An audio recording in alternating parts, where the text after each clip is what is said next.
Airlines don't usually fail overnight. Pressures quietly build over years until they become too big to ignore. Every generation of pilots wants to believe they've arrived after the hard part, that stability has finally been earned. But if you look at history, that belief never holds for very long. Economic shocks, political pressure, and corporate decisions made far from the flight deck. None of that is new. What changes is which group of pilots faces the next test. So before we talk about the future, it's worth stepping back and asking, what patterns keep repeating? Modern airline instability didn't start with a single crisis. It was largely built into the system. In 1978, deregulation removed the guardrails that had kept the industry relatively stable for years. Airlines stopped competing primarily on service and started competing on price. This caused business models to shift almost overnight. Some carriers adapted, but many didn't. In the 1980s, bankruptcy stopped being a corporation's last resort and became a management strategy. Contracts were violated and labor costs were reset. Airlines continued operating, but our profession absorbed the damage. Frank Lorenzo's takeovers of Continental and Eastern became a case study for what happens when shareholder value is pursued with no regard for the workforce. Concessions that were framed as temporary became lasting precedent. Around the same period, B scales appeared, two-tier pay systems that divided pilot groups internally.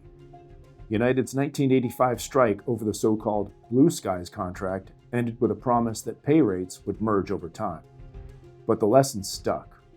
When pilots are divided, management has leverage. Later, consolidation reshaped the industry again.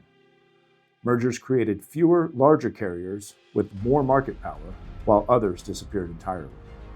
Scope emerged as the primary defense, protecting flying, identity, and the pilot profession as the industry compressed into a handful of major players. External shocks don't really create weakness, they expose it.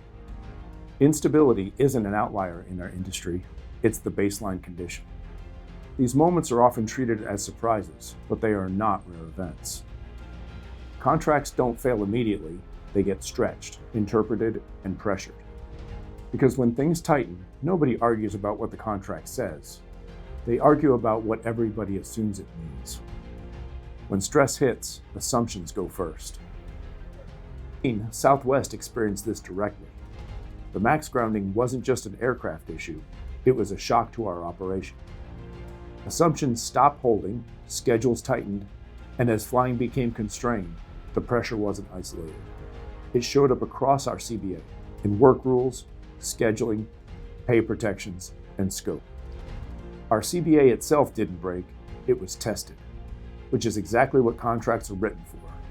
Moments when the company is under stress and willing to use employees for relief.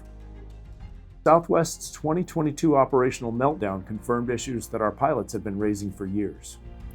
What SWAPA had been warning both management and Wall Street about became visible to everyone.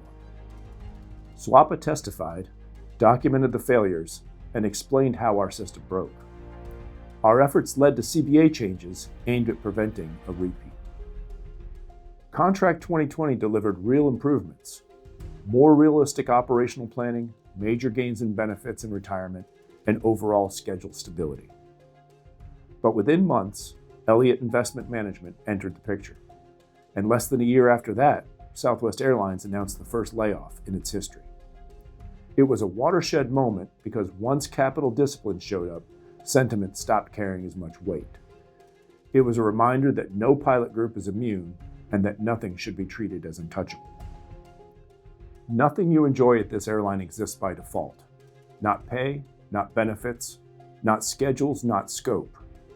Every one of those exists because pilots before you fought and defended them, often under pressure and often without guarantees. Delta was bankrupt, the ULCCs dominated parts of the market, but neither outcome was permanent. Success in this industry does not sustain itself. For professional pilots, financial readiness isn't lifestyle advice, it's leverage. Liquidity buys time, time buys options. and the options allow pilots to hold the line when pressure shows up. Debt, on the other hand, turns contract negotiations into personal emergencies. And industry history is consistent on one point.